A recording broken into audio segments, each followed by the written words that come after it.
Hey guys समस्त को दिल से जय जगन्नाथ। तो गाइस देखि पाथे आमर भाई पूरा बेलछा मारी अछि ए खरारे आ सेपटे आमर काम चली घर काम। तो गाइस देखि पाथे भाई मैंने बढ़िया से एठू पत्थर नौचंती कारण सेपटे मसला बनैबा भाई आमर मिस्त्री अछि बड़ भाई।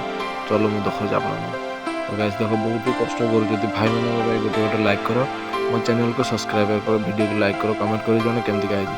तो गाइस देखो भाई आमर मसला मिलाउछु आपण मैंने वीडियो देखुच लाइक करूँ गाइस, चैनल को सब्सक्राइब करो जेहेतु मु नुआ चैनल खोली आप जानूँ आज कि बचर है वीडियो भी भलसे दूँ। तो गाइस देखिए मसला पूरा बनाई सेपटे भाई आमर पूरा मिस्त्री अच्छी घर भर। चलो आप देखी जाए गोटे आम बड़पा छिड़ा देख भाई भी मैंने पूरा ये खरार कम कर थकई गला आम भी आसी गाइस पछपट अच्छी देखिए चलो एपटे देख आम भाई पूरा रूम पूरा तैयार कर रखी धनिया छिड़ा होती आम छोटे छुआ गाइस एपटे देख पूरा ढाले कम सरीगला कमी कौन हो वीडियो को लाइक करो, चैनल को सब्सक्राइब करो, कमेंट कर जाना आगे